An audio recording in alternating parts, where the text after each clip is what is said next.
이번에는 우리 포항공대 김동우 교수님을 모시고 노멀라이징 플로우에 대한 발표를 듣도록 하겠습니다.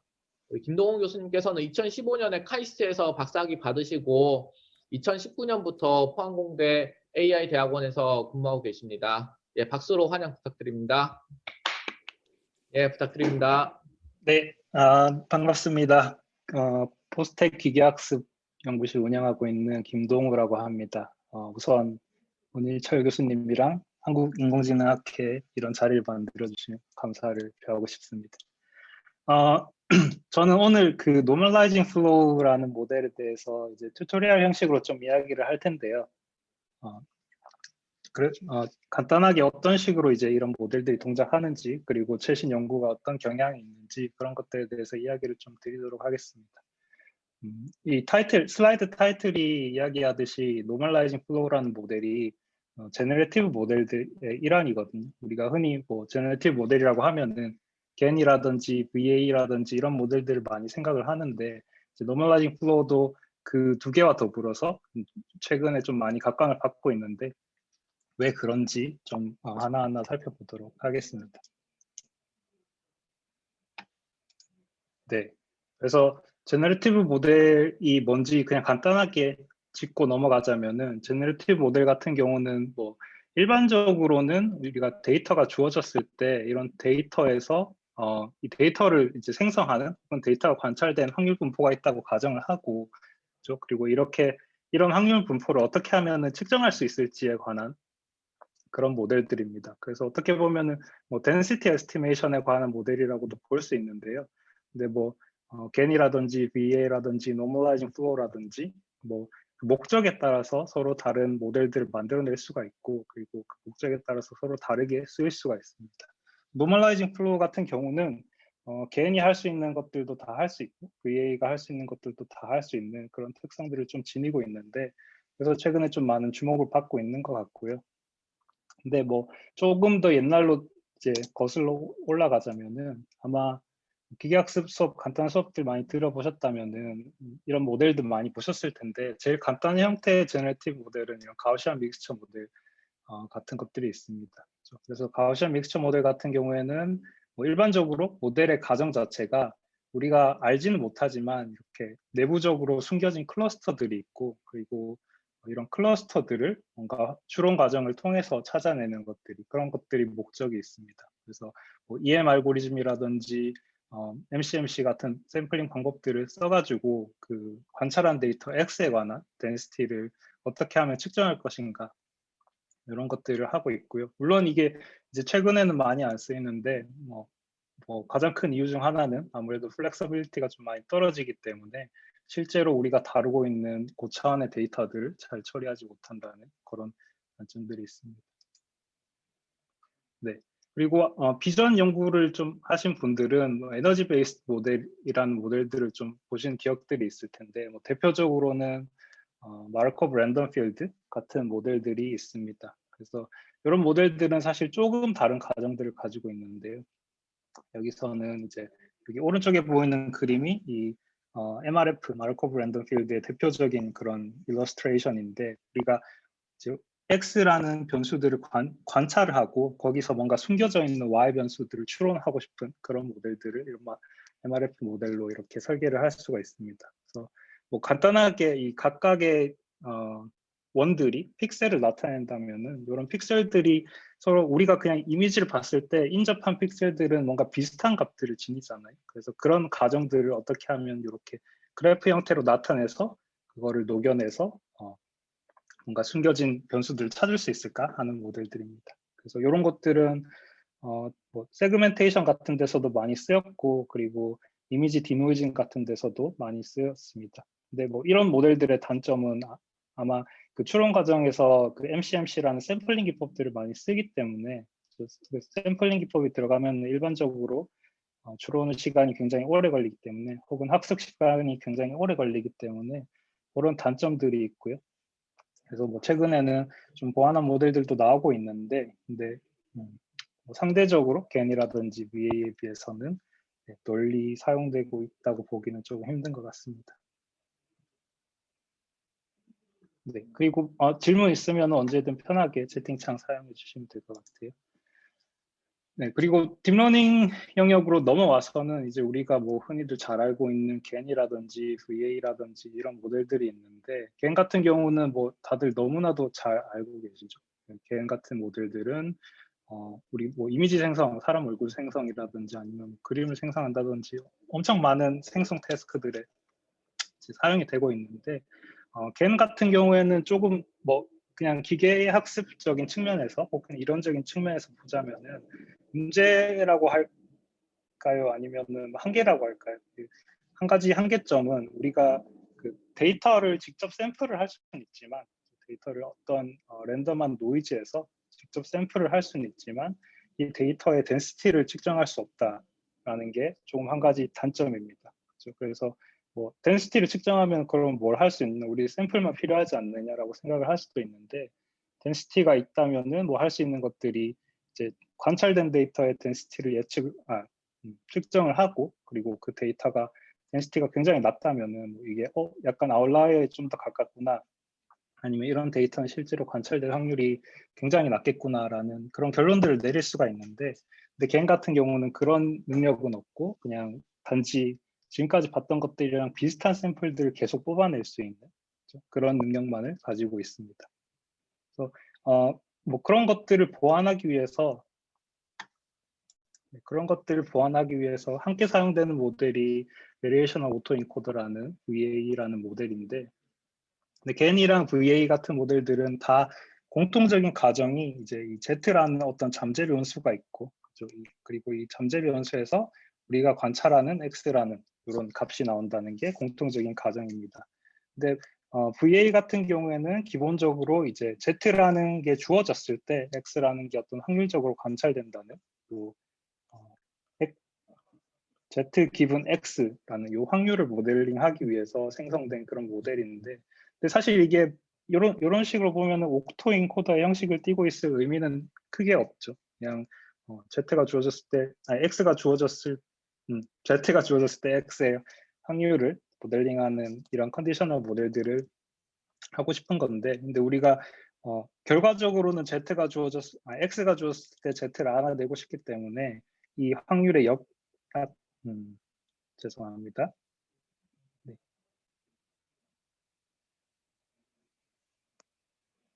네. 죄송합니다. 네. 그래서 뭐 사실은 이거를 요 Z가 주어졌을 때 X의 확률을 계산하고 싶은 건데, 실제로는 X만 관찰을 하기 때문에, 그래서 우리가 실제로 원하는 거는 포스테리어라고 하는 사확률이라고 하는 X가 주어졌을 때 Z의 확률을 계산을 하고 싶은 거죠. 그렇죠? 근데 일반적으로 이런 사확률들 계산이 굉장히 어렵기 때문에 그걸 좀 더 쉽게 하기 위해서 그냥 좀 더 간단한 분포를 가정하고 그걸 베리에이셔널 디스트리뷰션이라는 형태로 표현을 하게 됩니다. 그래서 최종적으로는 약간 오토인코더와 비슷한 형태를 가지고 있게 되고요. 뭐 이런 모델들이 있는데, 근데 뭐 지금까지도 사실 되게 이런 모델들 잘 써왔고 되게 샘플도 잘 생성하고 하는데, 왜 플로우가 필요한가, 혹은 플로우가 가지고 있는 장점들이 뭔가에 대해서 간단하게 이야기를 좀 하자면은, 플로우 같은 경우는 뭐 확률론적 생성 모델의 하나인데, 플로우의 가장 큰 특성은 인버터블 트랜스폼을 가진다는 것입니다.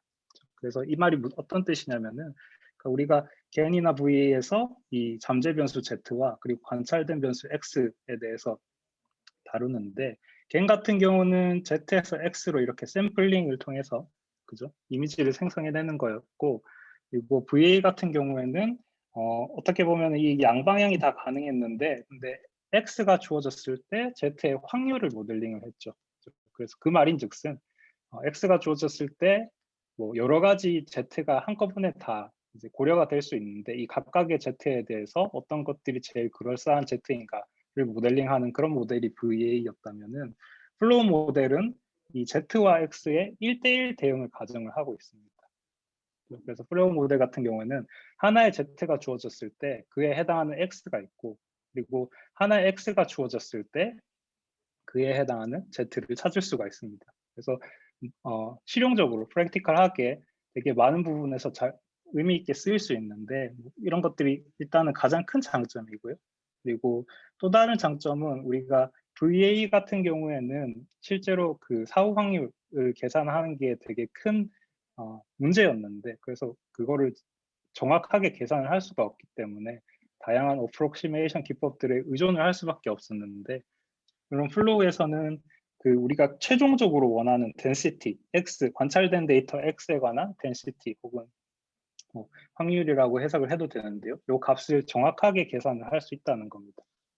그래서 지금까지 뭔가 불가능했던 그런 정확한 계산을 가능하게 한다라는 게 또 다른 장점이고요. 그리고 뭐 여러 가지 학습의 메모리가 좀 덜 필요하고 학습시키기가 쉽고 그런 장점들이 있습니다. 네. 그래서 플로우에 대해서 좀 더 자세하게 알아보기 전에 간단하게 예제를 좀 보자면은 이게 2018년도에 그 킹마라는 연구자가 제안한 글로우라는 모델인데 여기서 사람들 이미지를 그냥 자동으로 그 겐에서 이미지를 생성하듯이 사람들 얼굴들을 생성할 예제입니다. 지금 비디오가 나가고 있는데 잘 나가고 있을 거라고 생각하고 그래서 뭐 보고 있으면은 그러니까 조금 이상한 부분들도 있기는 한데 그래도 우리가 흔히들 알고 있는 게 VA 같은 경우는 뭔가 되게 명확한 이미지를 잘 생성하지 못한다라는 단점을 가지고 있었잖아요. 거기에 비해서는 이제 이 노멀라이징 플로우를 사용한 모델이 훨씬 더 그럴싸한 그리고 깔끔한 이런 이미지들을 생성하는 걸 볼 수가 있습니다. 그리고 똑같은 모델인데 이제 제가 그 아까 전에 잠깐 설명을 드릴 때 우리가 그 1대1 대응이 가능하다고 했었잖아요. 노멀라이징 플로우 같은 경우에는. 그래서 x가 하나 주어지면은 첫 번째 x에 대해서 z1이라는 대응되는 변수를 뽑아낼 수가 있고 그리고 x2가 주어지면은 여기에 대응되는 또 다른 z인 z2를 이렇게 뽑아낼 수가 있습니다. 그래서 여기서 x1이라는 거는 이 첫 번째 사람의 이미지고 이 x2라는 거는 이렇게 변화하는 사람의 이미지를 나타낸다고 생각을 할 수 있는데 그러면 이 각각의 대응되는 z를 찾아서 그렇죠? 그 z의 그 z 값을 z1에서부터 z2로 이렇게 변화를 하면서 인터폴레이션을 주면서 이렇게 이미지를 생성을 한 예제입니다.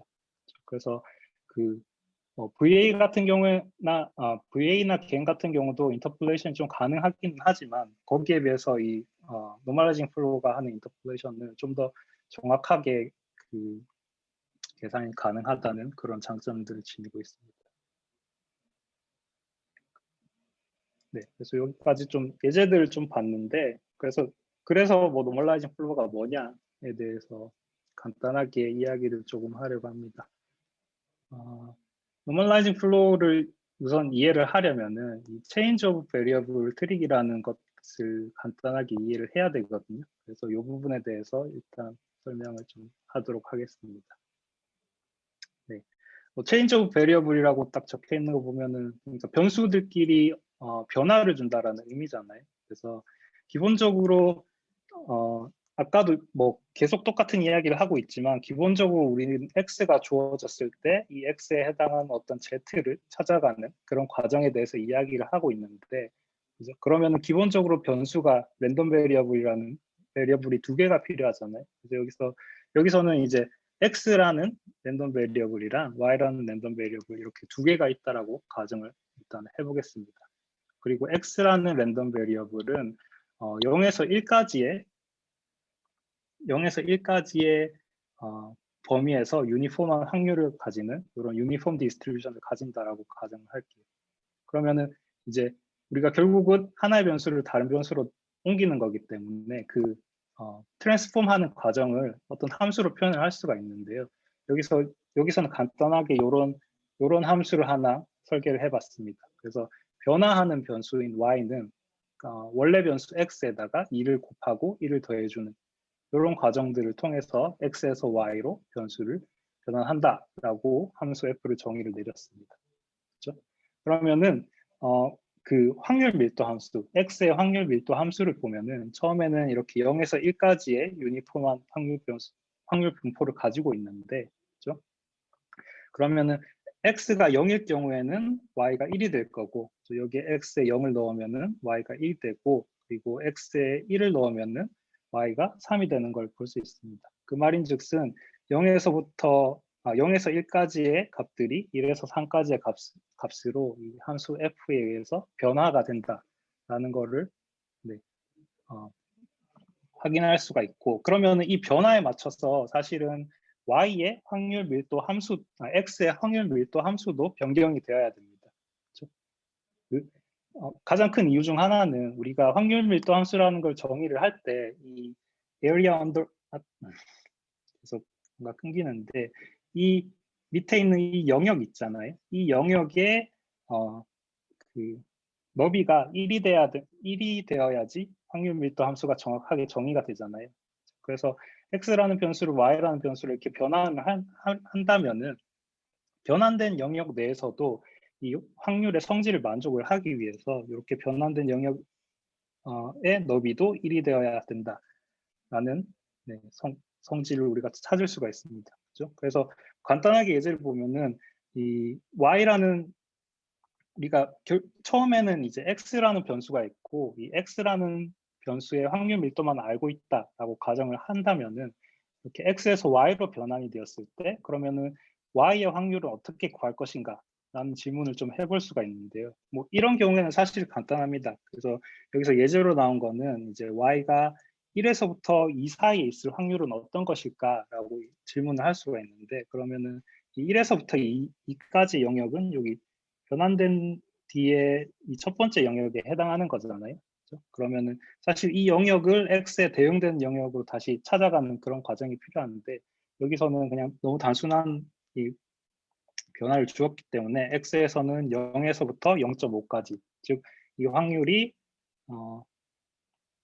변환되기 전 값인 0에서부터 x가 0.5 이렇게 대응이 된다는 걸 알 수가 있습니다. 그렇죠?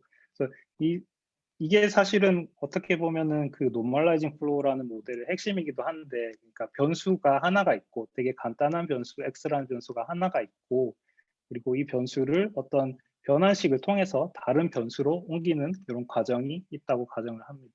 그리고 우린 이 변수가 2개 있지만 그 중에서 하나의 변수에 대해서만 확률 밀도 함수를 알고 있다라는 가정을 추가적으로 합니다. 여기서는 x라는 변수에 대해서 우리가 확률 밀도 함수를 알고 있다라고 가정을 하는 거고요. 그러면 이렇게 최종적으로 변환된 다음에 이 변환된 변환된 변수의 확률 밀도 함수가 어떻게 될 것인가라는 게 이 노멀라이징 플로우를 사용하기 위한 어떻게 보면은 가장 중요한 테크닉이라고 볼 수가 있습니다.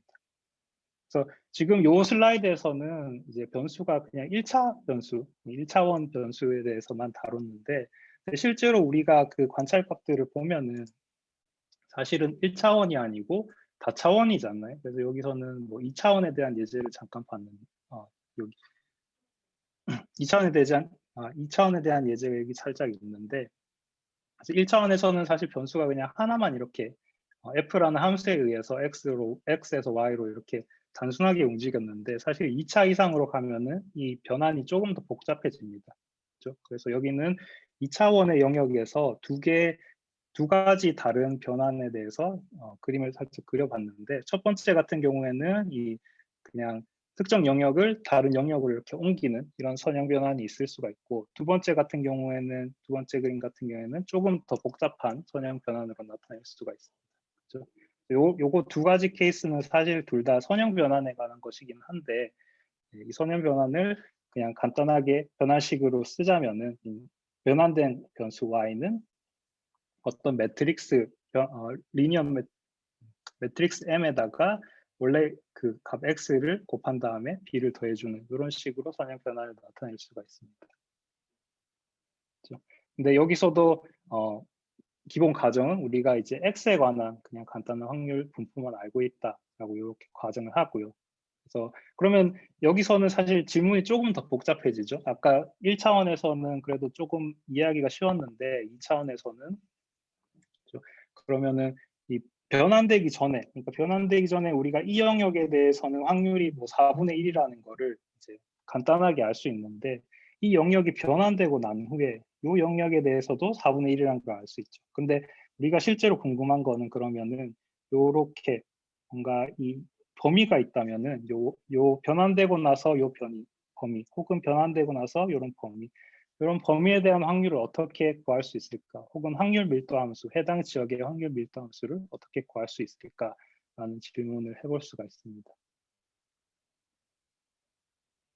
그래서 그거를 좀 정리를 좀 해보자면은 어떻게 하면은 확률 밀도 함수를 변수를 변환하고 난 다음에 확률 밀도 함수를 계산할 수 있을지에 대해서 조금 생각을 해보자면은 이런 식으로 표현을 할 수가 있습니다.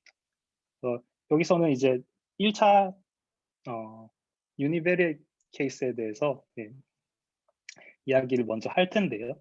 그래서 우리가 알고 있는 거는 이 x에 대한 확률 밀도 함수잖아요. 그래서 px라는 x에 대한 확률 밀도 함수를 알고 있고, 그다음에 계산하고 싶은 거는 이 변환 후의 y, 그러니까 이 y 변환 후 x가 변환된 값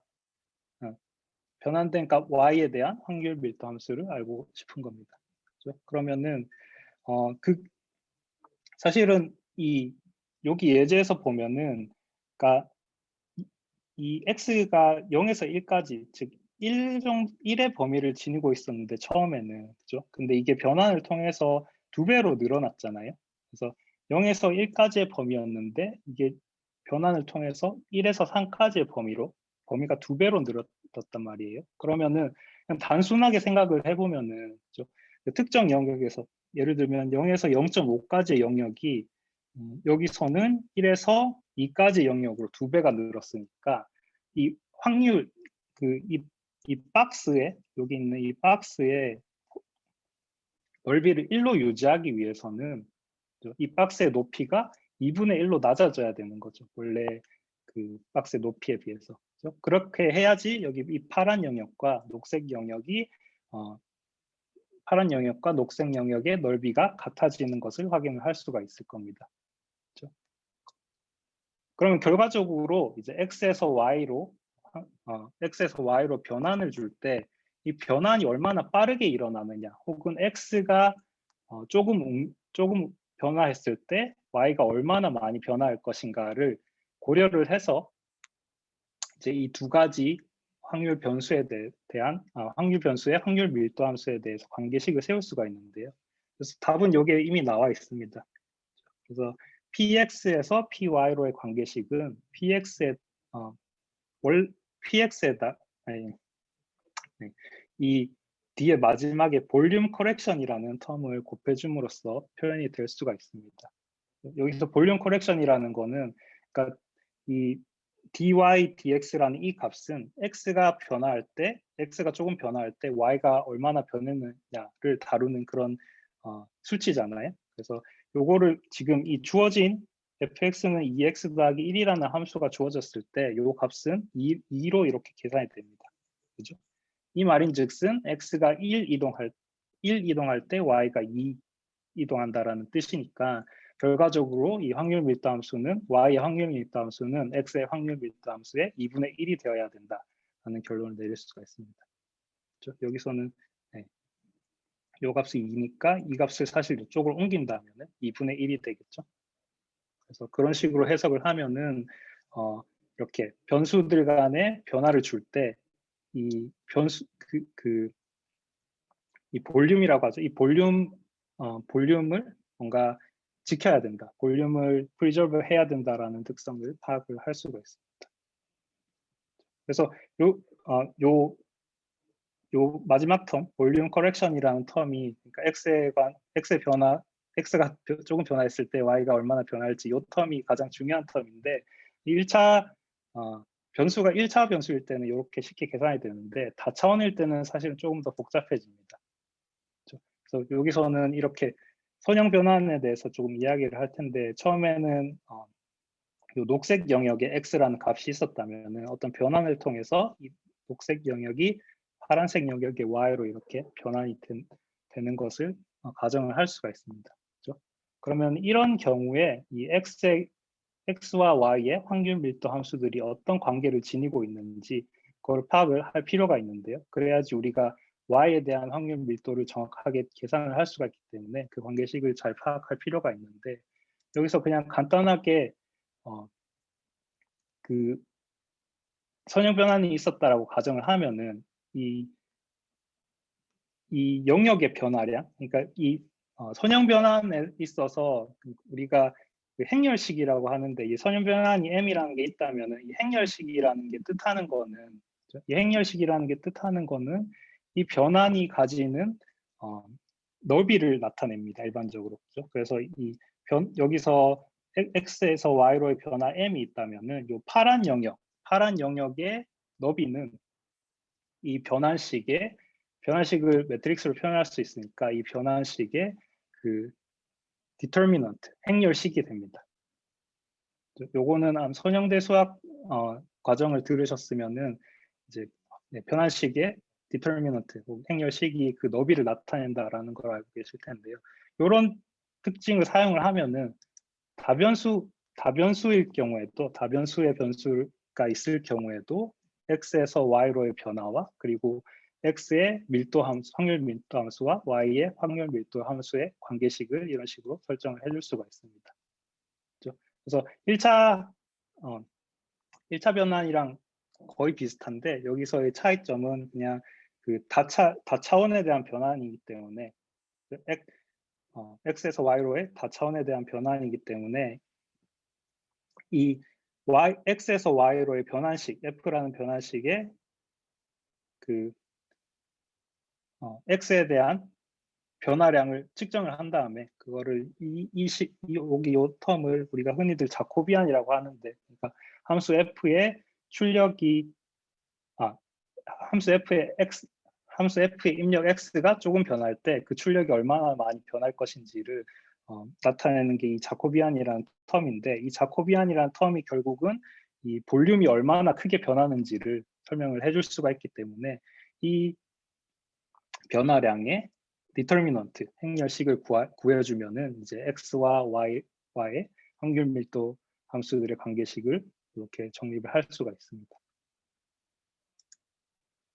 그래서 근데 여기서 이제 한 가지 가장 중요한 특성들 중 하나는 이 변환식을 완성하기 위해서는, 이 변환식이 의미가 있기 위해서는 이 변환 과정인 f가 인버터블하고 디퍼런셔블 해야 된다라는 뜻입니다. 즉 역함수를 계산을 할 수가 있고, 그 다음에 미분 가능해야 된다라는 이런 두 가지 그 특성을 가지고 있습니다.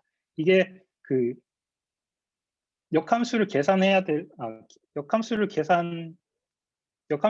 있어야 되는 이유는, 우리가 이 디터미넌트를 구할 때, 그러니까 행렬식을 구할 때 역함수가 존재하지 않으면은 이 디터미넌트 값이 0이 됩니다. 그죠? 그 말인즉슨 x와 y의 관계식을 제대로 표현을 할 수가 없다는 뜻이기 때문에 이 변환식 f는 언제나 역함수를 가지는 그런 함수가 되어야 됩니다. 그리고 당연히 이 자코비안이라는, 그러니까 x의 변화에 따른 y의 변화를 측정하는 이 자코비안이라는 텀을 계산을 해야 되기 때문에 이 펑션 f는 미분 가능해야 된다라는 가정도 함께 만족해야 됨을 볼 수가 있습니다. 그렇죠? 그래서 여기 이 텀을 우리가 흔히들 자코비안이라고 부릅니다. 그리고 이 텀은 사실은 그냥 우리 멀티레이어 퍼셉트론 할 때도 많이 나오는 그런 텀이라고 볼 수 있습니다. 그러면은 여기까지 했으면은 사실 저희 노멀라이징 플로우 거의 다 배웠습니다.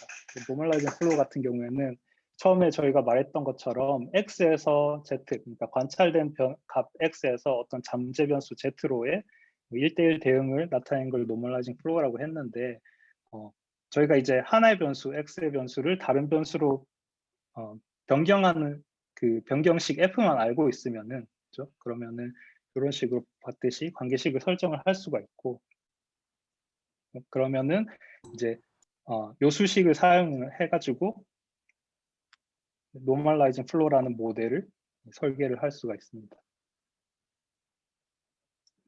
네, 그래서 이 x는 우리가 일반적으로 알고 있는 이미지가 될 수 있을 거고요.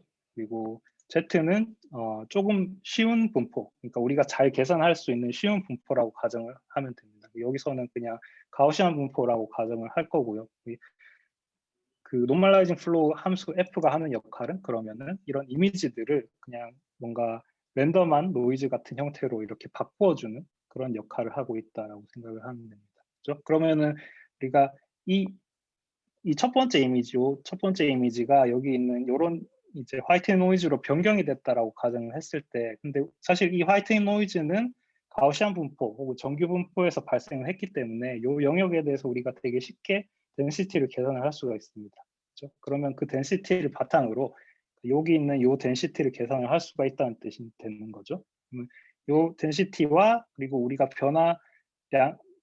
변화식의 이 변화량에 따른 요 뒷부분을 고려를 한다면은 원래 있던 x의 확률 밀도를 쉽게 계산을 할 수가 있습니다.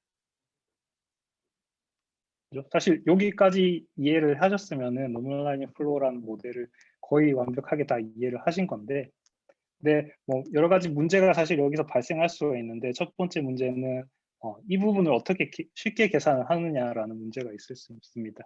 그 부분에 대해서는 좀 더 진행하면서 알아보도록 하겠습니다. 네. 그래서 노멀라이징 플로우를 구성하기 위해서는 일단은 관찰된 데이터 x가 필요하고요. 그리고 이 x를 변환하는 수식인 f가 필요합니다. 그리고 이 변환되고 나서의 변수를 z라고 한다면은 이 z에 대한 분포도 필요하게 됩니다. 그래서 이렇게 총 세 가지의 구성 요소만 있으면은 노멀라이징 플로우를 구성을 할 수가 있는데, 일반적으로 이 z에 대한 확률 분포는 가장 계산하기 쉬운 노멀 분포를 가정을 하고요. 그래서 이런 이유 때문에 이 모델을 노멀라이징 플로우라고 부르기도 합니다. 그래서 우리가 정규 분포로 어떻게 하면은 처음 주어진 데이터를 변환할 수 있을까? 이 플로우를 통해서 정규 분포로 변환할 수 있을까라는 의미를 가지고 있기 때문에 normalizing flow라고 그 모델 이름이 정의가 되었습니다. 그렇죠? 그래서 최종적으로는 이 flow라는 F라는 flow가 굉장히 중요해지는데요. 아직까지 어떤 형태의 F들이 있는지는 사실 이야기를 좀 안 했습니다. 그렇죠? 근데 이 F라는 게 결국은 이 normalizing flow에서 가장 중요한 컴포넌트라는 것을 확인할 수가 있습니다. 근데 한 가지 이제 생각해 볼 거는 이 F라는 게 역함수가 계산이 가능해야 된다라고 이야기를 했잖아요. 그 말인즉슨 이 입력인 X와 그리고 출력인 Z의 디멘전이 같아야 된다라는 사실을 내포하고 있습니다. 그래서 우리가 흔히들 역함수를 계산할 때 입력 차원이 100차원이고 출력 차원이 10차원이라면은 100차원에서 10차원으로 갈 수는 있지만 10차원에서 100차원으로 돌아오는 그런 역함수를 만들어낼 수는 없거든요. 그래서 특별한 경우가 아니면 그런 걸 만들어낼 수가 없는데, 그래서 여기서 플로우가 가지는 가장 큰 그 특성 중 하나는 이제 입력과 출력의 차원이 동일해야 된다라는 것입니다. 그럼 이렇게 뭔가 이 플로우를 학습을 한 번을 했다라고 하면은 제가 아까 말했던 것처럼 x에서 z로 보내는 거는 이 함수 f를 통해서 할 수 있고요. 그렇죠? 그러면은 이제 변환된 z를 통해서 이 확률 밀도를 계산을 할 수가 있고, 그 다음에 뭐 새로운 샘플을 생성하고 싶다라고 했을 때는 그냥 이 z라는 확률 밀도 함수에서 새로운 샘플 하나를 생성하고, 그렇죠? 그리고 우리가 역함수 f 인버스를 계산을 할 수가 있기 때문에 이 역함수를 사용해서 그냥 z에서 x로 보내면은 바로 새로운 샘플을 생성을 할 수가 있습니다.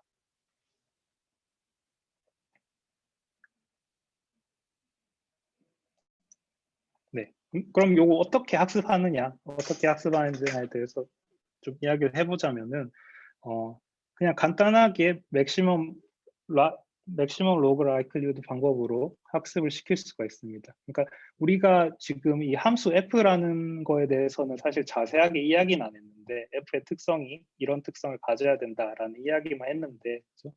f가 실제로는 어떤 학습 가능한 함수이고, 이 f라는 게 세타라는 파라미터를 가지고 있다라고 가정을 했을 때, 그러면은 이 F라는 모델을 학습하기 위해서는 전체 데이터에 대한 로그 라이클리후드를 작성을 하고, 그거를 그냥 최대화하는 방향으로 세타를 이렇게 학습을 시키면 됩니다. 여기서는 그냥 그 아까 노멀라이징 플로우 그 change of variable 수식에서 봤던 것처럼 로그 px의 x가 이게 우리가 원래 원하고 계산하고 싶었던 건데 이게 이렇게 표현이 될 수 있으니까 max를 빼면은 전체 데이터에 대한 확률 밀도 값을 이렇게 계산할 수 있기 때문에 그렇죠? 요 값에 대해서 그러면은 요 값을 최대화하는 세타를 찾아내면 학습이 쉽게 가능한 것을 확인을 할 수가 있습니다. 네, 뭐 요 과정은 일반적인 파이토치나 아니면 텐서플로우의 그 오토매틱 디퍼런시에이션을 통해서 가능하고요. 여기서는 간단하게 실제 예제 간단한 토익 example 하나를 보도록 하겠습니다. 그래서 여기 before training이라는 게 학습하기 전에 플로우의 그런 동작을 보여주고 있습니다. 그래서 우리가 처음에 x에 관한 분포는 이렇게 있고요. 마이너스 2에서부터 2까지 어떤 랜덤한 값들을 생성한 이런 분포가 있고, 그렇죠? 이 가운데 플로우가 있습니다. 플로우를 보면은 이제 x축이 입력 영역인데 입력 영역이 마이너스 2에서부터 2까지 x의 분포와 동일한 이런 영역을 가지고 있고, 그리고 출력 영역이 0에서부터 1까지 이렇게 나타내고 있습니다. 그래서 여기서 궁극적으로 하고 싶은 거는 처음에 봤던 X라는 디스트리뷰션을 어떻게 하면은 유니폼 디스트리뷰션에 가깝게 만들 수 있을까라는 그런 목적을 가지고, 그러면은 그걸 하기 위해서 어떤 플로우가 필요한가를 찾아내는 과정이거든요. 그래서 처음에 그냥 랜덤하게 플로우를 이렇게 이니셜라이즈를 했다면은 이 플로우를 통해서 나오는 분포도 사실은 유니폼이랑은 사실 거리가 되게 멀 겁니다. 여기서 첫 번째 그냥 학습 전에는 그냥 아무런 이 플로우의 영향을 사실 확인하기가 조금 어려운데, 학습을 하고 나서는 보면은 이제 처음에 X의 분포가 이렇게 바이모달 분포를 지니고 있는데, 이제 플로우를 지나서는 이렇게 유니폼에 가까운 분포를 띄고 있는 것을 확인할 수가 있습니다. 그리고 실제로 이 가운데 있는 게 학습된 플로우인데, 학습된 플로우를 보자면은, 그러니까 첫 번째 이 X에 관한 분포를 뭔가 유니폼하게 만들려면은 이 덴시티가 집중된 영역 있죠. 요 영역이랑 요 영역이 덴시티가 집중된 영역인데, 요 영역들을 어떻게 이렇게 플랫하게 만들어야 되잖아요. 그래서 그 부분을 요 플로우를 보면 확인할 수가 있습니다. 그러니까 덴시티가 되게 볼록한 첫 번째 부분이 뭐 마이너스 1.5에서부터 0.5까지 이런 범위인데, 이 부분을 플로우에서 확인을 하면은 이쪽이 되거든요. 그러면 이쪽에서 이 변환식의 경사가 급격하게 올라가는 걸 볼 수 있죠. 그 말인즉슨 이 영역이 들어왔을 때 이 0에서부터 0.5까지 이렇게 넓게 퍼뜨려서 분산을 시키겠다라는 그런 의도로 볼 수가 있습니다. 그래서 요 영역이 최종적으로는 여기에 대칭되는 그런 영역이 되는 거고요. 그래서 여기는 이렇게 유니폼하게 변경이 되는 것을 확인을 할 수가 있습니다. 1차 디멘전이 1인 이런 경우에는 우리가 역할을 쉽게 확인할 수가 있는데, 네, 쉽게 확인을 할 수가 있습니다. 그래서 남은 시간 동안은 이 플로우라는 게, 그러니까 f라는 함수가 어떤 함수가 되어야 될 것인가에 대해서 좀 이야기를 나누도록 하겠습니다. 지금까지 저희가 살펴봤을 때는 f라는 게 이제 역함수가 계산이 가능해야 되고, 그 다음에 미분 가능해야 된다라는 두 가지 조건이 있었는데, 실제로는 이 두 가지 조건 말고도 그 역함수의 계산과 그리고 자코비안이라는 매트릭스의 계산이 자코비안이라는 매트릭스 그리고 자코비안의 행렬식 디터미넌트의 계산이 쉬워야 된다라는 그런 그 한계, 그런 한계를 가지고 있습니다. 왜냐하면은 이게 그러니까 행렬식을 구하기가 어렵다면은, 그죠? 행렬식이라는 게 x에서 뭐 z로 변하는 그 과정을 조율하는 메인 컴포넌트인데, 그 과정이 계산이 어렵다면은, 계산이 가능하지만 계산 시간이 굉장히 오래 걸린다면은 이게 되게 효율적이지 않겠죠, 이 플로우 자체가. 그래서 어떻게 하면 좀 더 효율적이고 어떻게 하면 좀 더 효율적인 함수 f를 만들어낼 수 있을까, 혹은 그 학습 가능한 함수 f를 찾을 수 있을까라는 게 이 노멀라이징 플로우라는 연구 분야에서 중요한 포인트 중 하나입니다.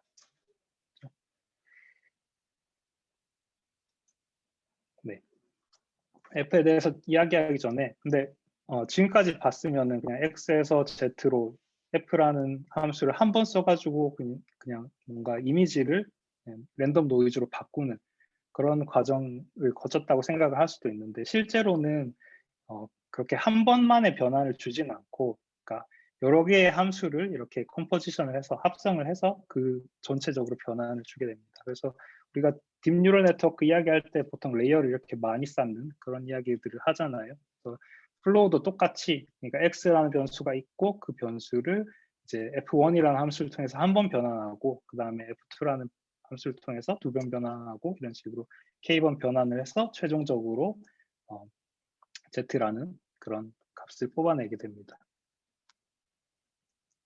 그렇죠? 그래서 뭐 샘플링 과정도 실제로는 이렇게 여러 가지 레이어를 통해서 이렇게 나오는 거고요. 첫 번째는 이렇게 정규 분포를 가정을 했지만 정규 분포를 한 번에 이렇게 복잡한 분포로 바꿔내는 게 사실은 조금 힘들고, 그래서 요거를 좀 쉽게 하기 위해서 중간 여러 가지 여러 레이어를 써서 혹은 여러 트랜스퍼 함수를 써서 그 확률 밀도 함수를 변화를 하게 되는 겁니다. 그래서 뭐 이런 식으로 그래서 최종 뭔가 랜덤한 노이즈에서부터 우리가 볼 수 있는 그런 이미지를 뽑아내기까지는 실제로 여러 개의 플로우를 거쳐서 나온다라는 것을 기억을 해야 될 겁니다. 그러면은 이렇게 여러 개의 플로우를 합성을 하면은 가장 문제시 됐던 이 자코비안의 디터미넌트 이거를 어떻게 계산을 할 수 있느냐, 이게 사실 제일 큰 문제일 텐데 이 부분은 사실 쉽게 계산을 할 수가 있습니다. 그래서 함수 f가 합성함수인데 이 합성함수는 k개라는 작은 함수들의 합성함수인데, 그러면 이 전체 합성함수의 자코비안과 디터미넌트는 어떻게 계산하느냐 보면은 그냥 단순하게 이제 전체 함수의 자코비안은 전체 함수의 자코비안이 이건데 각각의 함수의 자코비안들의 곱으로 이렇게 표현이 될 수 있습니다. 이거는 직접 한번 이렇게 써보시면 될 거고요. 그러면은 결국 이 부분은 여러 매트릭스들의 각각의 F의 자코비안이 매트릭스의 형태로 나올 텐데, 그럼 그 매트릭스들의 곱식이 될 거고, 매트릭스 곱에 대한 디터미넌트를 계산하기 위해서는 그냥 각각의 매트릭스에 대한 디터미넌트를 계산한 다음에 얘네들을 곱해주면 됩니다. 그래서 이렇게 하면은 쉽게 합성 함수의 경우에도 우리가 자코비안의 디터미넌트를 계산을 할 수가 있고, 또한 이렇게 하면은 로그 라이클리후드도 이런 식으로 변화를 줄 수가 있습니다.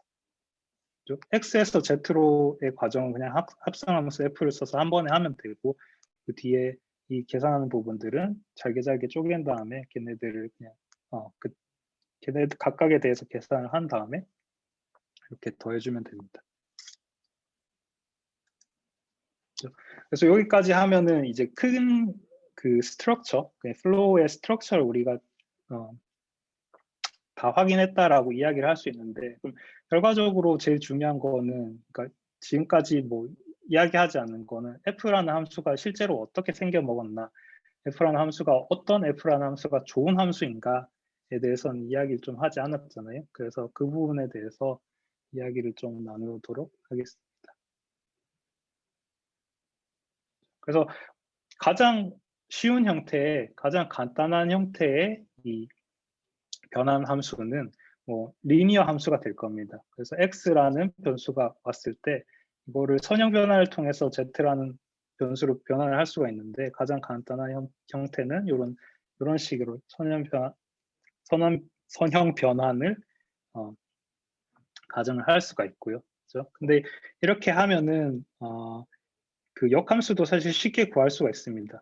x에서 z가 나오면은 다시 z에서 x로 보내는 거는 b를 빼주고 거기에다가 역행열 a의 역행열을 곱해주면은 쉽게 계산이 가능합니다.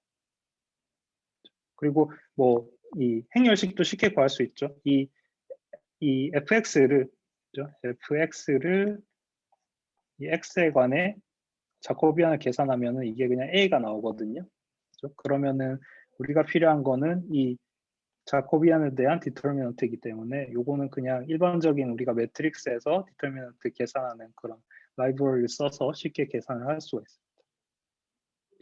근데 선형 변환의 뭐 가장 큰 문제는 이거는 딥러닝 제일 처음에 배울 때 나오는 이야기인데, 혹은 뉴럴 네트워크 제일 처음에 배울 때 나온 이야기인데, 선형 변환을 아무리 많이 쌓아도 그건 그냥 하나의 선형 변환일 뿐이잖아요. 그렇죠? 그래서 그런 뭔가 함수가 되게 파워풀하지 않다라는 단점이 있고, 그리고 두 번째 이유가 사실 조금 더 큰데, 두 번째 문제는 이 디터미넌트, 그러니까 행렬식을 계산을 하는데 이 입력 차원의 세제곱에 해당하는 이런 그 계산 복잡도를 가진다라는 게 큰 문제가 됩니다. 그래서 이게 뭐 세제곱이면 그래도 풀 수 있는 거 아니냐라고 생각을 할 수가 있는데요. 근데 우리가 x라는 게 만약 이미지라면은, 그리고 좀 그 해상도가 좋은 이미지라면은, 뭐 2000 곱하기 2000 픽셀이라면은 x의 차원이 2000 곱하기 2000일 텐데, 그죠? 그러면은 2000 곱하기 2000의 세제곱이라면은 굉장히 큰 수가 되는 걸 확인할 수가 있죠. 그래서 실제로 이렇게 큰 매트릭스를 뭔가 디터미넌트를 계산한다는 거는 조금 쉬운 일은 아닙니다. 그래서 이런 문제들을 해결을 하기 위해서 커플링 플로우라는 아이디어를 제안을 한 연구자들이 있는데요. 커플링 플로우는 커플링 플로우의 아이디어는 일단은 입력으로 들어온 x를 두 개의 x로 나눕니다. 그래서 x가 입력으로 들어오는데 이 x를 xa, xb라는 두 개의 입력으로 나누게 됩니다. 그리고 각각의 이 XA와 XB는 서로 같은 디멘전이 되게 이렇게 두 개로 쪼개고요. 두 개로 쪼갠 다음에 이 XA라는 애를 이 XA라는 첫 번째 파트에 해당하는 얘는 아무런 변환도 주지 않습니다. 그냥 얘는 그냥 보내고 다음 레이어로 그 값 그대로 보내게 되고, 그다음에 B라는 애는 변환을 주는데, 변환을 주는 방식이 또 다른 플로우인 F#이라는 플로우를 통해서 이 XB라는 거를 변화를 주게 됩니다. 근데 이 변화를 주는 과정에 있어서 이 F#이라는 함수의 파라미터를 A에 의존적으로, XA에 의존적으로 이렇게 만들어줍니다. 여기서 세타는 그냥 어떤 함수다라고 생각을 하면 되는데, 이 세타라는 함수가 XA에 의존적인 이런 함수가 있다라는 뜻이고요. 그래서 결국은 XB를 뭔가 다른 값으로 변환을 하는데, 그 변환하는 정도를 이제 X에 의존적으로 만들겠다. 이런 아이디어가 이 커플링 플로우의 핵심 아이디어입니다. 뭐 왜 이렇게 복잡한 방법을 쓰느냐? 복잡한 방법을 쓰는 이유는 이렇게 하면은 우리가 아까 계산했던 그 디터미넌트를 좀 더 쉽게 계산할 수가 있기 때문에, 자코비안의 디터미넌트를 쉽게 계산할 수가 있기 때문에 이런 방법을 쓰게 됩니다. 그래서 간단하게 이게 어떻게 동작하는지를 좀 보자면은, 여기 x가 있어요. x가 이렇게 4차원의 인풋 x가 있고, 그죠? 그러면은 첫 번째로 요거를 두 가지로 쪼갭니다. XA로 쪼개고, 그죠? 그 다음에 XB로 쪼개고, 그 다음에 제가 아까 말씀드린 것처럼 A는 변환을 주지 않고 그대로 다음 레이어로 흘려보냅니다. 그죠? 그리고 B를 계산을 하기 위해서 우선은 XA를 어떤 뭐 뉴럴 네트워크가 될 수도 있고, 아니면은 뭐 함수 세타라는 함수의 입력으로 주고, 그 결과값을 받은 후에, 그죠?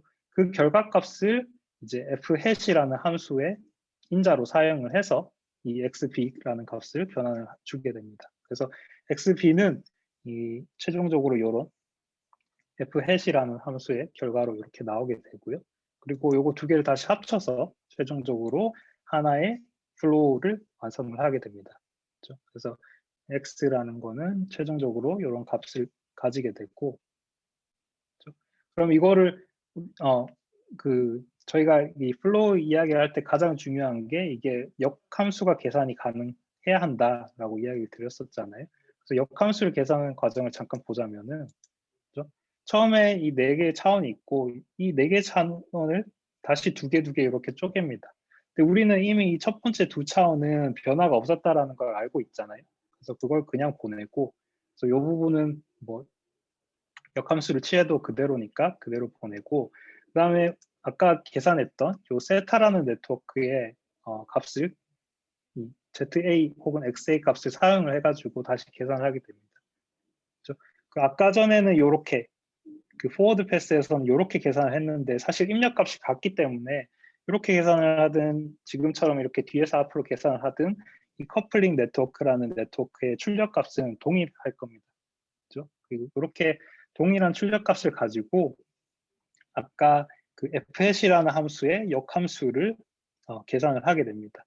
그래서 이렇게 해서 최종적으로 이렇게 역함수를 계산을 하게 되는데, 그러니까 fhash이 사실은 뭐 fhash 여러 가지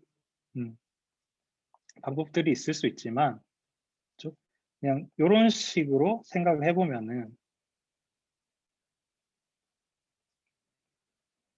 그렇죠? XA 이런 식으로 생각을 한다든지 아니면은 세타의 XA 이렇게 생각을 해보면은 이 fhat의 역함수는, 그렇죠? fhat의 역함수는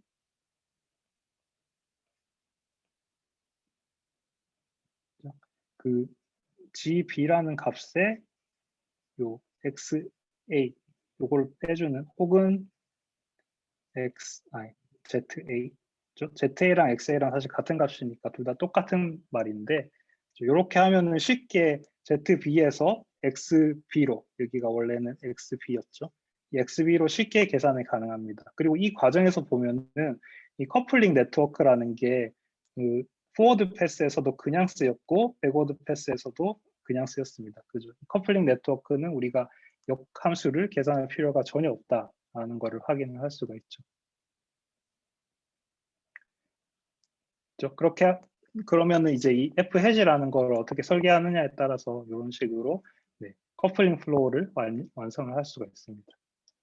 근데 제가 이 커플링 플로우 이야기를 처음에 할 때 이걸 하는 이유가 이 자코비안의 디터미넌트를 쉽게 계산하기 위함이다라고 이야기를 했는데, 그럼 실제로 자코비안을 조금 구해 봐야겠죠. 그래서 f라는 이 커플링 플로우라는 함수 f의 자코비안을 구하면은 이제 이런 식으로 나오는데, xa가 이 x라는 게 2차원이라고 가정을 하고, 그다음 이 xa가 x가 xa랑 xb 이렇게 두 개로만 구성이 되어 있다라고 가정을 하고 난 다음에 자코비안을 구해주게 되면은 xa는 사실 변화가 없었기 때문에, 그죠? xa의 파셜 데리베티브는 그냥 1이 됩니다. xa 아웃풋에 대한 인풋의 변화량은 1이 되고, 그다음에 A가 아무 변화가 없었고, 그리고 A의 변화에 B가 아무런 영향을 미치지 못했기 때문에 이 두 번째 값은 0이 됩니다. 그렇죠? 그래서 이 두 번째 값은 0이 되고요. 그리고 세 번째, 네 번째 값은 그냥 그대로 이렇게 계산이 되는데, 이 f-햇에 따라서 이 네 번째 값이 굉장히 쉽게 계산이 될 수 있습니다. 근데 여기서 이제 이 세 번째 값, 이 값은 사실 큰 의미가 없습니다. 이 값은 계산을 할 필요가 없는데, 그 이유는 이렇게 그 로어 트라이앵귤러 매트릭스라고 하죠. 그러니까 이렇게 삼각형 형태로 값이 있는 이런 매트릭스에서 디터미넌트를 계산을 할 때는 이 다이아고널 성분, 그러니까 매트릭스의 대각 성분들의 곱만 계산해 주면은 이 매트릭스의 디터미넌트를 쉽게 계산할 수가 있습니다. 그 말인즉슨 이렇게 2 곱하기 2 매트릭스가 있으면은 이 매트릭스의 행렬식을 계산하기 위해서는, 디터미넌트를 계산하기 위해서는 요 값은 필요 없고 요 값과 요 값 두 개만 있으면 된다라는 결론인데, 근데 심지어 여기 첫 번째 값은 1이잖아요 지금. 그죠? 그러니까 다이아고널 엘리먼트들을 다 곱한다고 생각했을 때 이 첫 번째 값은 그냥 어떤 수에 1 곱하든 다 1이니까 사실 요것도 신경을 쓰지 않아도 된다라고 이야기를 할 수 있습니다. 그죠? 그러면 최종적으로 그러니까 디터미넌트를 계산하는데 요 네 번째 엘리먼트 요것만 딱 계산을 하면 되는 거죠. 그러면은 아까 처음에 이제 리니어 플로우 같은 경우에는 차원의 세제곱에 해당하는 그런 이제 세제곱에 해당하는 계산량이 필요했는데, 여기서는 그냥 간단하게 요 하나 엘리먼트만 계산하는 것으로 줄어들 수가 있습니다. 그래서 이렇게 커플링 네트워크를 취할 수가 있고, 커플링 네트워크를 좀 더 유연하게 쓰는 방법은 이제 커플링 네트워크 전에 입력을 그냥 랜덤하게 이렇게 퍼뮤테이션을 시키는 겁니다. 뭐 순서를 그냥 막 바꾸는 거죠. 그러면은 이제 여기 나눠지게 되더라도 그냥 랜덤하게 이렇게 나눠지기 때문에 이제 플로우를 여러 개 쌓을 거니까 우리는 첫 번째는 이 첫 번째, 두 번째를 고정하고 세 번째, 네 번째를 뭔가 변화를 줬다면은 두 번째 레이어에서는 이제 세 번째, 네 번째를 고정하고 첫 번째, 두 번째를 변화를 주는 그런 식으로 이제 점차적으로 변화를 완성을 할 수가 있을 겁니다. 그리고 뭐 이미지 같은 경우에는 조금 더 복잡한 식으로 변화를 줄 수 있겠죠. 이렇게 그 그리드 형태로 이미지를 나누고, 그렇죠? 그러면은 1번을 첫 번째 플로우에서는 1번을 고정하고 2번을 1번을 사용해서 업데이트를 하고, 두 번째 플로우에서는 2번을 고정하고 1번을 2번을 사용해서 업데이트를 하고, 그런 식으로 할 수 있고, 그 다음에 위아래도 할 수 있죠. 5번을 고정하고 7번을 변화하고 7번을 고정하고 5번을 변화하는 이런 식으로 커플링 플로우를 여러 개를 쌓아서 네트워크를 구축을 할 수가 있을 겁니다. 그죠? 근데 그 아까 말했던 F햇은 여러 가지 함수를 만들 수가 있는데, 뭐 제일 널리 사용되는 함수는 이 additive transform 혹은 이 affine transform입니다. 뭐 그거 말고도 이 F햇에 가능한 함수들이 굉장히 많은데 그런 것들은 찾아보시면 될 것 같고요. 그 중에서도 이 affine transform이 제일 많이 쓰이는데, 요거를 우리 컨텍스트에 맞게 조금 다시 쓰자면은 XB를 변환하고 싶은데 XA를 뭔가 이렇게 파라미터로 쓰고 싶은 그런 함수입니다. 그래서 어파인 트랜스폼에서는 이 XA라는 부분에서 뭔가 값을 계산하고 요거를 XB에 이렇게 곱해주고, 그다음에 뒤에 또 XA라는 값을 이용해서 뭔가 더해주는 값을 이렇게 생성하는 이런 식으로 그 XB를 변환을 하게 되면은 요걸 affine transform이라고 할 수 있습니다. 그렇죠? 그러면 아까 그 자코비안의 네 번째 엘리먼트, 같은 경우에는 이렇게 쉽게 계산이 가능하다는 것도 확인을 할 수가 있습니다. 그렇죠? 요거 첫 번째 수식 요거를 미분하면은 XB에 대해서 미분하면은 그냥 이 부분들이 다 사라지고 요것만 남을 거기 때문에 이렇게 쉽게 계산이 가능하다라는 것도 확인을 할 수가 있습니다. 그렇죠? 근데 우리가 이 자코비안이라는 거에 대해서 좀 더 깊게 생각해 볼 필요가 있는데, 자코비안이 결국 이제 의미하는 거는 입력의 차원이 조금 변환했을 때 이 변화에 대해서 출력의 차원이 얼마나 많이 변화할 것인가, 그거를 잡고 있는 게 자코비안이거든요. 근데 우리가 자코비안이 앞에서 본 이제 커플링 플로우 같은 경우에는 자코비안의 0이 되게 많아요. 이 부분들이 다 0 값이거든요. 그 말인즉슨 이 부분에 해당하는 입력 값들을 얼마나 많이 바꾸든 상관없이 이 부분에 해당하는 출력 값들은 아무런 변화가 없다라는 의미로 해석을 할 수가 있습니다. 그렇죠? 그리고 똑같이 이 부분에 해당하는 것들도 이제 보통 레이어를 이렇게 하나를 거치면은 많은 변화가 있어야 되는데 변화가 전혀 없는 부분이 많다 보니까, 그렇죠? 그러면은 사실 이런 것들이 어떻게 보면 네트워크의 그 파워를 높이는데 방해가 되는 부분이라는 거죠. 그래서 실제로 좀 더 자코비안을 잘 쓸 수 없을까, 자코비안을 잘 쓸 수 없을까라는 연구들이 최근에 많이 되어 왔고, 그 중에 하나가 이런 식으로 자코비안의 0 부분을 최대한 많이 채워넣자라는 이런 연구들이 있습니다. 요거는 어떻게 하느냐면은 간단히 보면은 우리가 그 커플링 플로우를 적용을 하는데 커플링 플로우를 뭔가 리커시브하게 적용을 할 수가 있거든요. 재기적으로. 말인즉슨 여기 x가 있으면은 이걸 xa랑 xb로 나누는데, 기존의 커플링 플로우 같은 경우는 이 xb를 그냥 xa를 사용한 네트워크의 결과값에 그대로 적용을 했는데, 그게 아니고 이 xb를 또 다른 커플링 레이어에 입력으로 주게 됩니다. 그럼 이 XB라는 게 또다시 그 내부에서 두 개로 쪼개질 거고, 그 쪼개진 것 중에 절반은 그대로 그 변환 없이 사용되고 나머지 절반은 또 변화가 있고, 이런 식으로 재기적으로 함수를 짤 수가 있겠죠. 그럼 이 재기적으로 짜여진 함수는 그 자코비안의 형태로 봤을 때는 이런 식으로 나머지 부분들을 점점 채워나가는 그런 과정으로도 이해를 할 수가 있습니다. 그럼 이렇게 하면은 사실 플로우를 조금 더 유연하게 만들 수 있다라는 장점이 있고요. 근데 생각을 해보면은 그 플로우가 제가 처음에 이야기할 때 이 인버티빌리티를 만족해야 되기 때문에 인풋이랑 아웃풋의 차원이 같아야 된다라는 이야기를 했잖아요. 근데 인풋 차원이 뭐 3만 차원이다 아니면 100만 차원이다 이렇게 차원이 많은 경우에는 하이 레졸루션의 이미지를 쓰는 그런 차원이 많은 경우에는 이렇게 플로우 하나를 구성하는 게 이렇게 높은 차원에서 플로우를 구성하는 게 사실 계산량이 어마어마하게 많이 들 겁니다. 그렇죠?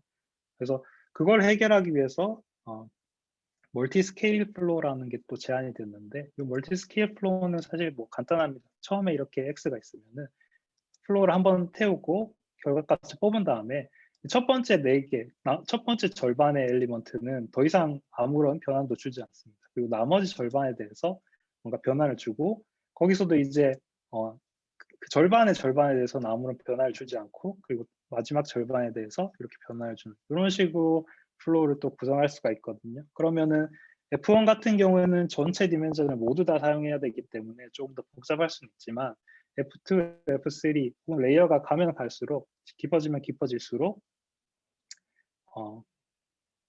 계산량이 조금씩 줄어들게 됩니다. 그렇죠? 그래서 이거를 뭐 RGB 채널 같은 경우를 생각을 해보면은, 이제 RGB 채널이 3개가 있는데 이 높이와 너비를 절반씩 줄이고 채널을 4배 더 늘리는 그런 과정으로도 이해를 할 수가 있을 겁니다. 그러면은 뭐 그 전에 봤던 이런 그리드 형태, 격자무늬 형태랑 이런 멀티 스케일 플로우를 합쳐가지고 좀 더 복잡한 그런 플로우도 구성을 할 수가 있겠죠. 그리고 근데 뭐 이 플로우 모델은 사실 컨볼루션 네트워크를 적용하기가 쉽지는 않습니다. 왜냐하면 컨볼루션 네트워크는 일반적으로 역함수를 계산을 할 수가 없기 때문에. 그렇죠? 근데 그 중에서도 특별한 경우, 그러니까 1 곱하기 1 컨볼루션의 경우에는 하나의 픽셀에만 집중하는 이런 컨볼루션의 경우에는 쉽게 역함수를 계산을 할 수가 있습니다. 그렇죠? 그래서 ij 번째 픽셀이 있다면은 ij 번째 픽셀의 선형 변환을 통해서 이제 새로운 변수 z를 뽑을 수 있는데, 이런 관계들은 1대1로 1대1 관계가 되고 역함수를 쉽게 계산할 수가 있거든요. 그래서 이런 경우에는 우리가 조금 더 한정적인 컴포지션 오퍼레이션이긴 하지만, 이런 경우에는 노멀라이징 플로우에 추가를 해서 사용을 할 수 있다라는 것도 알 수가 있습니다. 그렇죠? 근데 지금까지 본 이런 많은 것들이 실제로 적용이 되기 위해서는 역함수도 쉽게 구할 수가 있어야 되고, 그다음에 행렬식도 쉽게 구할 수가 있어야 되는데, 그런 부분들에 있어서 이제 연구자들이 많이 연구를 하고 있고요. 그래서 여기서는 좀 쉽게 계산을 할 수 있는, 상대적으로 쉽게 계산을 할 수 있는 예제들이 이렇게 있습니다. 좀 궁금하신 분들은 이런 것들을 찾아보면 될 것 같고요. 네, 그래서 지금까지는 그냥 크게 노멀라이징 플로우가 뭔지, 그리고 그걸 구성하는 요소들이 어떤 것들이 있는지 이야기를 했고, 지금 한 15분, 10분 정도 남았는데, 이 시간 동안은 다른 모델들이랑 어떻게 연결되는지에 대해서 간단하게 좀 이야기를 하도록 하겠습니다. 플로우를 지금까지 쭉 보았다면은 얘가 뭔가 레지듀얼 네트워크랑 비슷한 점도 있는 것 같다라는 생각을 할 수가 있는데요. 그 중에 이제 가장 큰 특성 혹은 가장 크게 공유되는 특성이라는 것, 특성 중 하나는 이제 그 레이어의 인풋 차원과 아웃풋 차원이 같아야 된다라는 특성입니다. 그렇죠? 우리가 보통 레지듀얼 네트워크를 쓸 때 이런 식으로 네트워크 구성을 하잖아요. 그래서 F라는 게 F의 출력을 이제 입력값과 더해주는 이런 식으로 레지듀얼 네트워크 구성하는데, 그 말인즉슨 이 함수 F라는 게 F의 차원이 입력 차원 X랑 같아야 된다는 의미이기도 하잖아요. 근데 이 레지듀얼 네트워크랑 플로우랑 가장 큰 차이점은 이 레지듀얼 네트워크는 인버터블 하지 않다라는 겁니다. 그래서 이런 관계들에 착안을 해서 실제로 연구자들이 그러면은 레지듀얼 네트워크도 한번 인버터블하게 만들어 보자. 그럼 뭔가 유용하게 쓸 수가 있지 않을까라는 생각을 했고, 실제로 그런 식으로 인버터블 레지듀얼 네트워크를 이렇게 만들었습니다. 그래서 오른쪽에 보면은 이게 일반적인 레지듀얼 네트워크랑 차이인데, 이 X축이 입력값을 의미합니다. 그래서 뭐 -5부터 5까지 입력이라고 하면은 그 입력들이 각각의 레이어에 따라서, 이 레이어에 따라서 어떻게 변환이 되는지를 이렇게 비주얼라이즈를 한 건데요. 근데 일반적인 레지듀얼 네트워크는 이렇게 뭔가 값들이 이렇게 중첩되는 부분들이 나타납니다. 이게 어떤 거냐면은 입력으로 3이 들어왔고 입력으로 5가 들어왔는데, 그거 두 개의 출력이 그냥 1이 나오는, 그러니까 인버터블 하지 않는 그런 것들이 이렇게 보여지고 있는 건데, 인버터블 레지듀얼 네트워크 같은 경우에는 이런 식으로, 그렇죠? 입력부터 출력까지가 딱 인버터블하게 나오는 것을 확인을 할 수가 있습니다. 근데 근데 지금까지는 이 레지듀얼 네트워크를 어떻게 보면은 플로우나 레지듀얼 네트워크, 그러니까 레이어의 개념으로 생각을 했는데, 근데 레지듀얼 네트워크에서 또 차관된 또 다른 연구가 이 뉴럴 OD라는 연구가 있습니다. 아시는 분들은 아실 텐데 이게 2년 전에 유립스 베스트 페이퍼를 받았었나? 그랬었는데, 네. 그 변환하는 과정을 이제 디스크리트하게, 그러니까 이렇게 스텝 바이 스텝으로 하는 게 아니고 뭔가 컨티뉴스하게 변환할 수도 있지 않을까라는 그런 모티베이션을 착안을 해서 오디너리 디퍼런셜 이퀘이션이랑 뉴럴 네트워크를 결합해서 사람들이 뉴럴 OD라는 걸 제안을 하게 됩니다. 그렇죠? 근데 뉴럴 OD도 꼼꼼하게 뜯어보면은 이 인버터빌리티를 만족을 해야 되거든요. 그러면은 거기서부터 또 이제 플로우랑 뉴럴 OD랑의 관계성을 또 생각을 해볼 수가 있는데, 보면은 플로우도 어떻게 보면은 지금까지는 디스크리트한 플로우만 다뤘는데 컨티뉴어스하게 바꿀 수 있지 않을까라는 생각을 해볼 수 있잖아요. 그래서 실제로 그렇게 했고, 그렇게 해서 나온 모델이 이렇게 FF 조드라는 폴드라고 읽기도 하는데 그런 모델입니다. 그래서 이런 쪽 예제를 보면은 뭔가 이렇게 더 이상 이렇게 디스크리트하게 스텝 바이 스텝으로 변화하는 게 아니고 컨티뉴어스하게 이렇게 변화하는 것을 확인을 할 수가 있습니다. 그래서 OD랑 플로우랑도 깊은 연관성을 가지고 있다라고 생각을 하면 될 것 같고요. 여기 또 뭐 예제들이 좀 있는데, 이 덴시티라는 게 그냥 가우시안 덴시티고 타겟이라는 게 우리가 주어진 데이터의 디스트리뷰션인데, 예제를 여기 보면은 이제 덴시티라는 게 뭔가 플로우를 거치면서 타겟에 가까워지고, 그리고 이 처음에 덴시티에서 뽑아낸 샘플들이 타겟으로 비슷해지는 것을 이렇게 확인할 수가 있습니다. 그렇죠? 그래서 생각보다 되게 이 플로우라는 게 뭔가 유연하게 분포들을 잘 변환을 할 수 있다라는 것을 확인을 좀 할 수가 있습니다. 네.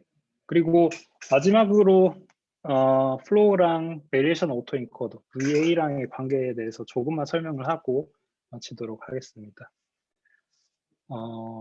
네, 플로우랑 VA랑 가장 큰 차이점이 뭐냐라고 물어보면은, 이제 플로우 같은 경우는 우리가 1대1 매핑이 된다고 그랬잖아요. 그래서 X라는 애가 주어지고 여기에 해당하는 Z라는 레이턴트 베리어블을 1대1 매핑으로 이렇게 뽑아낼 수 있다는 게 플로우의 가장 큰 특징이었는데, VA는 사실 이렇지는 않습니다. 그렇죠? VA는 생각해 보면은 X가 주어졌을 때 Z가 나올 확률을 따지는 거기 때문에 모든 Z에 대해서 어느 정도의 확률을 측정을 할 수가 있죠.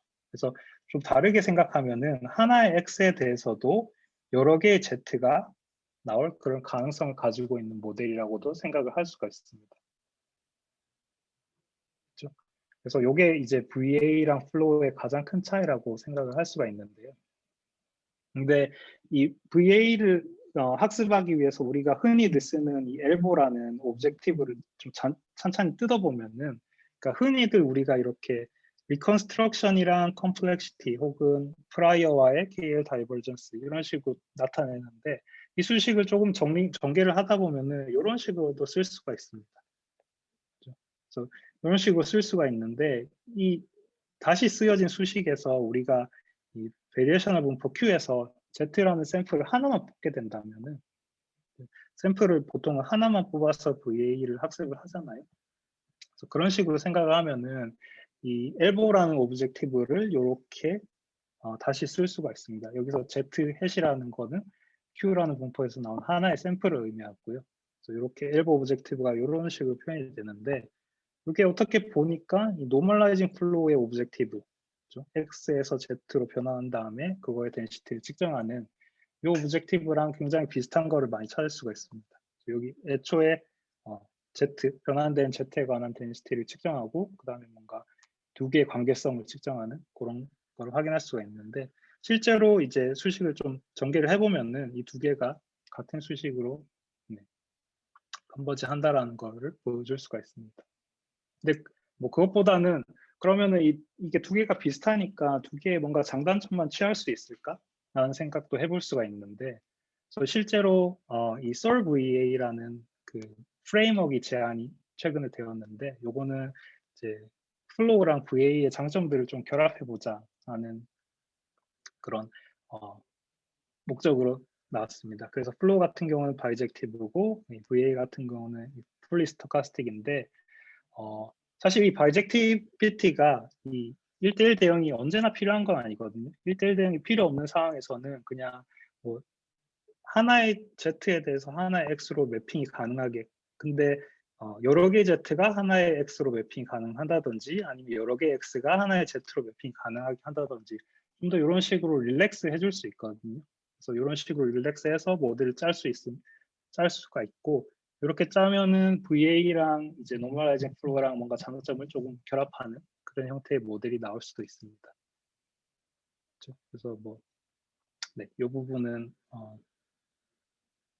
네, 그래서 뭐 여러 개의 Z가 하나의 X로 매핑되는 이런 것들을 제네레티브 서젝티브 모델이라고 하고, 여러 개의 X가 하나의 Z로 모델링되는 이런 모델을 인퍼런스 서젝티브 모델이라고도 합니다. 그래서 이런 것들을 사용하면은 실제로 그냥 내가 이 사용하는 목적에 따라서, 뭐 겐 같은 경우도 덴시티 측정을 하기 위해서 사용되지는 않잖아요. 그래서 사용되는 목적에 따라서 이런 모델들을 선택할 수가 있고, 이런 모델들을 선택했을 때 좀 더 유연하게 사용될 수 있다는 것을 제안을 하고 있습니다.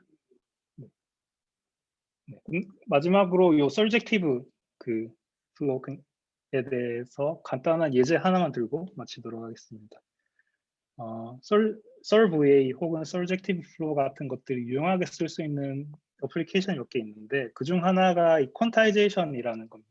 그래서 우리가 실제로 뭐 이미지 같은 거를 볼 때 이미지가 보통 RGB 채널에 24비트로 많이 표현을 하잖아요. 근데 그 말인즉슨 빨간색이 총 256단계로 표현이 된다라는 뜻입니다. 그죠? 그 말인즉슨 실제로 우리가 보는 것은 어떻게 아날로그 값인 컨티뉴어스 값이지만, 그거를 컴퓨터가 표현을 하기 위해서는 256단계로 나눠야 되고, 실제로는 이 256단계, 그러니까 빨간색이 지금 우리가 보는 픽셀이 125라는 값으로 그렇죠? 이렇게 표현이 되어 있다라고는 하지만, 실제로 이 값은 125에서 125.999 이 사이에 실제로 있었다는 이야기가 되는 거죠. 그죠? 그러면은 여러 개의 값이 하나의 값으로 매핑되는 이런 과정을 퀀타이제이션이라고 하잖아요. 이런 퀀타이제이션이 방금 우리가 이야기했던 SolVA의 시나리오에 맞는 그런 과정이라고 생각을 할 수가 있습니다. 그렇죠? 그래서 뭐 그런 것들을 사람들이 최근에 연구를 하기 시작했고, 사실 예전에는 퀀타이제이션이 있는 건 알았지만 그냥 컨티뉴어스 베리어블처럼 가정을 해가지고 문제를 풀었는데, 최근에는 이것이 진짜 디스크리트한 베리어블이기 때문에 우리가 얘네들을 적절하게 뭔가 처리를 해줘야 된다라는 그런 이야기들이 나오고 있습니다. 그리고 그걸 할 수 있는 프레임워크 중 하나가 이렇게 노멀라이징 플로우와 레디에이셔널 오토 인코더를 함께 쓰는 그런 프레임워크라고 생각을 할 수 있을 것 같습니다. 그래서 최근에 이거랑 관련해서 여러 개의 연구들이 좀 나왔는데, 관심이 있으신 분은 여기 있는 논문들을 좀 찾아보시면 될 것 같고요. 네. 그래서 오늘 노멀라이징 플로우에 대해서 좀 이야기를 했는데, 기본 개념은 사실 어렵진 않죠. X라는 변수를 다른 그냥 Z라는 변수로 계속 변환을 하겠다라는 거고, 많이 변환하다 보면 언젠가는 그냥 뭔가 화이트 노이즈 같은 형태로 변환이 될 거고, 그러면 걔네에 대해서 확률 밀도값을 쉽게 계산할 수 있다라는 게 핵심 아이디어였습니다. 그래서 체인지 오브 베리어블이라는 트릭을 메이저하게 사용했고, 이걸 잘 쓰기 위해서는 자코비안을 좀 쉽게 계산할 필요가 있다라는 이야기까지 했습니다. 네, 여기까지가 서머리였고요. 사실 플로우는 최근에 이제 많이 연구가 되고 있는데, 앞으로 훨씬 더 재밌는 아이디어들이 많이 나올 거라고 기대가 됩니다. 네, 제 톡은 여기까지였고, 질문 있으면은 편하게. 사실 시간이 없네요. 제 시간 너무 빡빡하게 쓴 것 같은데. 네. 일단 수고하셨습니다. 박수. 예.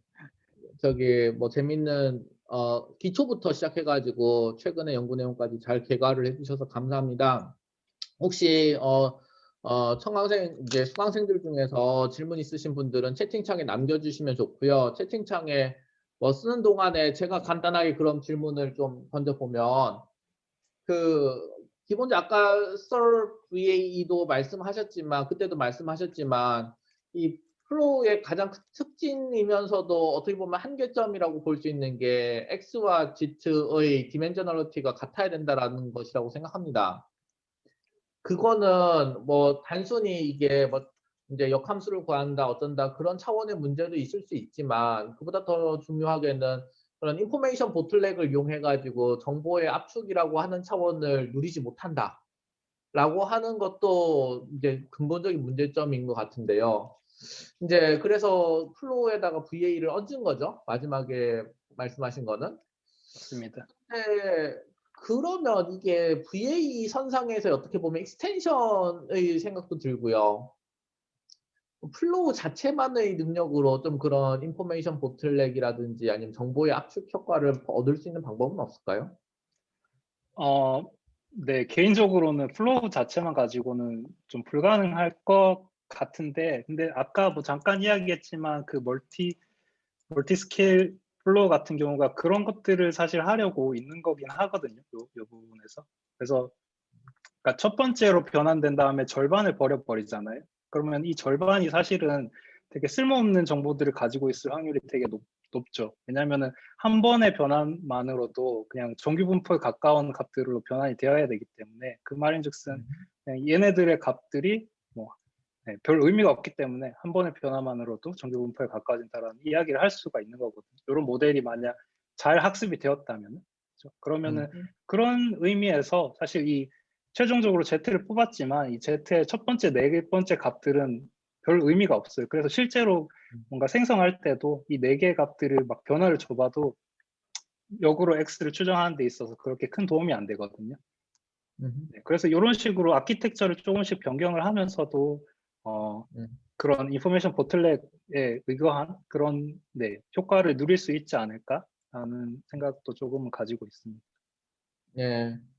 뭐 알겠습니다. 이게 뭐 따라가자면 이 F 펑션이라고 하는 것 자체도 이게 뭐 어떻게 보면 F1, F2, F3라고 되어 있지만 사실은 리컬시브하게 쓸 거잖아요. 네, 그렇죠. 그 구조 자체는. 네, 네, 맞습니다. 예, 그래서 이게 뉴럴 네트워크를 쌓아가지고 그런 네. 원하는 형태대로 만들긴 또 쉽지 않을 것 같긴 한데 일단 최근에 저희가 그렇다. 한 연구들 중 네. 하나는 예. 이 플로우를 통해서 사실 디노이징을 한번 해보려고 했었거든요. 그래서 그래서 뭐 그 F1에서 나오는 절반은 되게 하이 프리퀀시 정보고 로우 프리퀀시는 나머지 절반이 나올 것이다 이런 식으로 모델링을 해서 최종적으로 Z가 나왔을 때 하이 프리퀀시 정보 다 버리고 새로운 그냥 랜덤하게 생성된 하이 프리퀀시 정보 넣고 다시 X를 생성하니까 그 디노이징이 생각보다 잘 되더라고요. 네, 그래서 뭐 그런 식으로도 사실 활용을 할 수는 있을 것 같습니다. 예, 알겠습니다. 저 질문 하나 들어왔습니다.